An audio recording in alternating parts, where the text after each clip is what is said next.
At 14, my mom told me to step out of the family photo because I didn't match. She smiled for the camera like nothing happened, while I stood on the sidelines, trying not to cry. That night, I skipped dinner and sat alone in my room, sketching a life where I finally belonged. Years later, that life made headlines, and she wasn't in the picture. My name is Elena Park, and this is the story of how my mom made me feel like I didn't belong, and how I built a life so bright, it blinded her. Growing up, I didn't think of myself as invisible, not at first.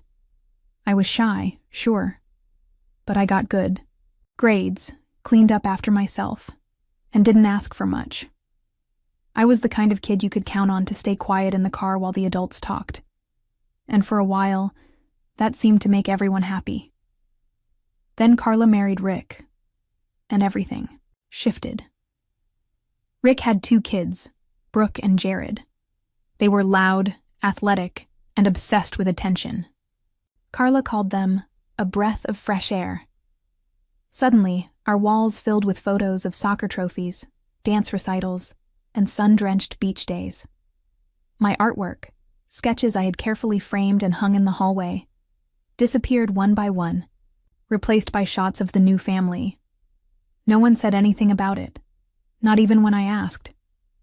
Carla loved posting about us online, matching outfits, coordinated family fun days, brunches with hashtags, but I was always cropped out. Or standing off to the side, blurry, mid-blink, forgotten. I tried to talk to her once. "Do you not want me in the pictures?" I asked one evening while she scrolled through filters on her phone. She sighed like I had asked her to donate a kidney. "Elena, don't make everything so dramatic. You're so sensitive." That was Carla's favorite phrase. "You're too sensitive."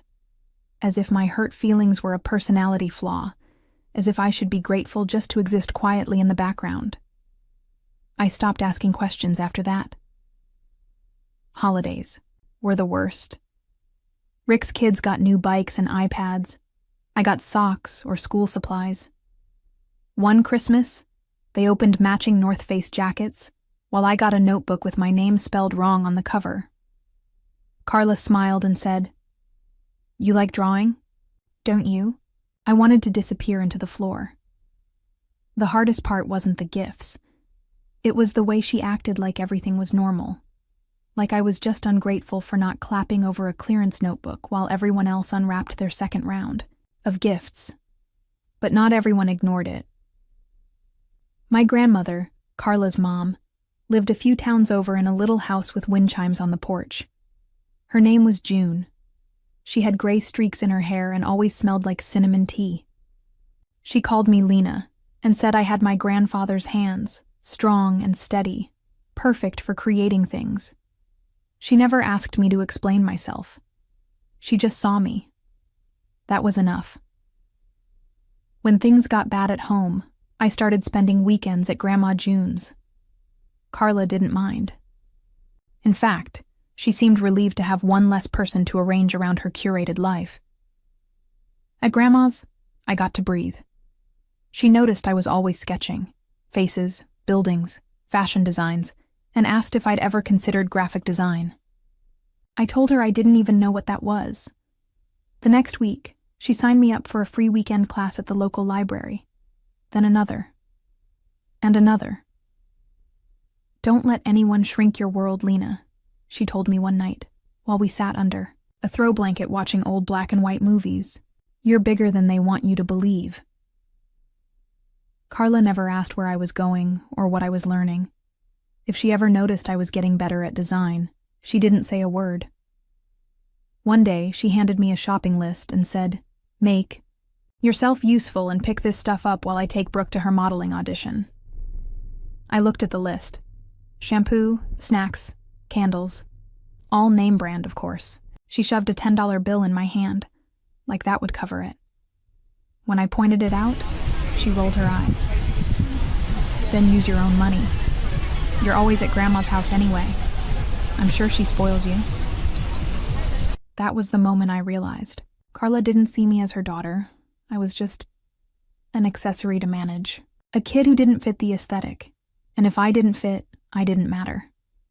I started journaling more, sketching late into the night, planning an escape I couldn't name yet.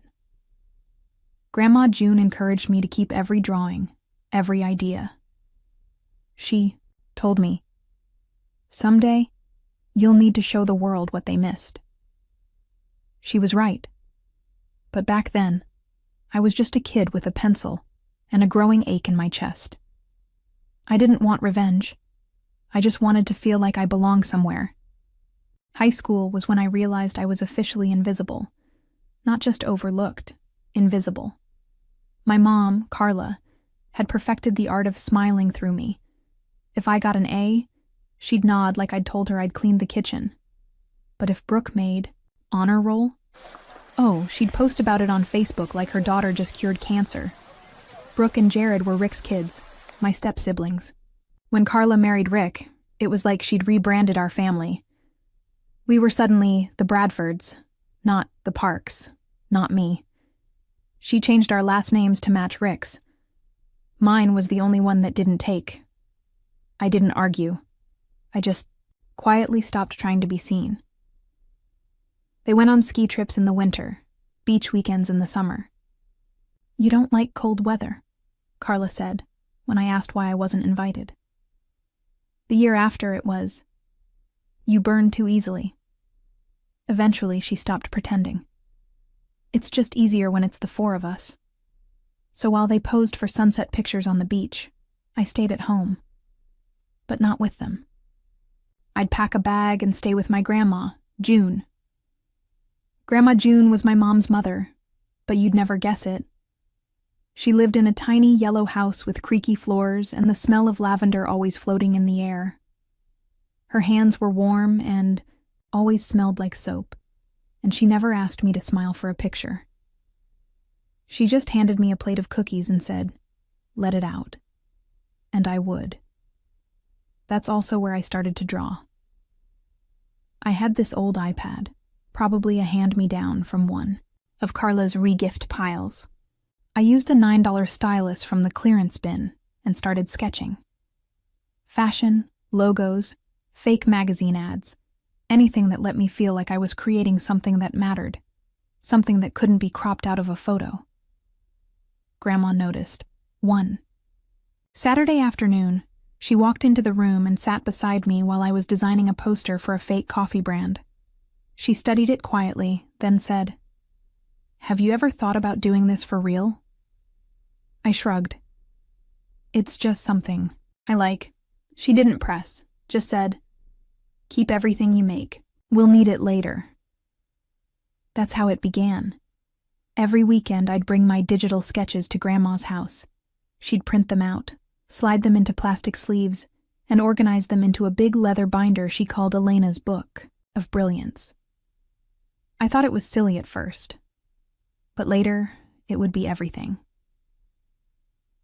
In my junior year of high school, Grandma June enrolled me in a digital design class at the community center downtown. Carla had said no, of course. Too expensive, even though she'd just spent $400 on a limited edition purse for Brooke's birthday. Grandma paid for it herself. She even arranged a ride for me so Carla wouldn't know. I think she always knew I'd need a way out. And then, one afternoon, she proved it. It was after school, and I was sitting at her kitchen table, talking about how my counselor said I could try applying to art colleges if I built a proper portfolio. I was excited, but I didn't let myself hope too much. Carla had already laughed when I brought up college at home. "Design? That's not a real job, Elena." Grandma didn't laugh. She got up and walked into her bedroom. I heard her opening drawers. When she came back, she was holding a sealed envelope. She slid it across the table. "Your grandfather set up a trust fund for education. I added to it a little, here and there. It's in your name. Been waiting for the right time to tell you." I just stared at her. "You're going to college, Elena," she said, like it was already a fact. And I did. I applied to 6 schools, got into 3, and accepted a full scholarship to a top visual design program at a private university 3 states away. The acceptance letter came in a thick, glossy envelope. Carla never opened it. She didn't even notice it in the mail. I left the day after graduation. No party, no photos, just Grandma and me, packing up my thrift store suitcase and loading it into a bus. College was the first place I ever felt like a person. My roommate Tessa was loud and chaotic and loved everything I made. She showed my designs to her friend who worked at a local boutique, and just like that, I got my first freelance gig designing their seasonal lookbook. After that, things picked up fast. A local ad agency hired me part-time. Then a brand consulting firm offered me a summer internship. I stayed up late, worked weekends, and stacked my resume while Carla posted filtered brunch photos with the caption, "Yes, family first." I didn't say a word. 4 years later, I graduated summa cum laude. I had offers lined up before I even walked across the stage. One of those offers came from C&V, a marketing firm known for launching big names in fashion and lifestyle. Their executive director had seen my student work during a national conference and emailed me directly. "Elena," he wrote, "your eye for storytelling is rare, let's talk." I didn't tell Carla. She thought I was working at a cafe. Instead, I quietly moved into a tiny apartment near the firm and started building something no one could take away. The years passed. I climbed the ladder, from junior designer to art, director to lead creative strategist by 27. I bought my own apartment, took Grandma June to Paris for her birthday, paid off her house, got a dog named Pepper who wore little boots in the winter. Carla, still posting family selfies with Brooke and Jared, still pretending I didn't exist. And then, everything changed. It was a Thursday morning when the call came. I was sitting in the break room, sipping coffee and finalizing a pitch deck when my assistant knocked. Channel 7's morning show confirmed, "You're live next week. They want to feature you as part of their Young Visionaries segment." I nearly dropped my mug. The segment aired the following Monday. A cozy set, smiling anchors, and me, talking about creative storytelling, brand identity, and my journey. From unseen teen to industry name. They even pulled up some of my early sketches from college. Grandma had saved everything, of course. The comments flooded in. "Inspiring! So talented! Where has she been hiding?" Carla found out the way everyone else did. She was hosting a brunch for Jared's new real estate license when the TV showed my face. I wasn't there to see it, but I imagine her fork froze halfway to her mouth. I imagine Brooke blinked. Jared made a dumb joke, because suddenly, I wasn't invisible anymore. I was everywhere. The magazine features, the LinkedIn spotlight, a campaign billboard in Times Square. The girl she told to stay out of the picture had just become the face of an entire creative revolution, and that was only the beginning. The message came 3 days after the morning show aired. "Elena, it's your mother. My 50th birthday is next month. We're doing a nice brunch at Belmore Gardens. You probably don't know it. Very exclusive. Be there, 11 a.m., sharp. Don't embarrass me. No. How are you? No. I'm proud of you." Just a demand with a little insult folded in, like always. I almost deleted it. But instead, I laughed. Not out of spite. Just amazement. 13 years of silence, and this was the grand comeback. A brunch invite framed as a royal summons.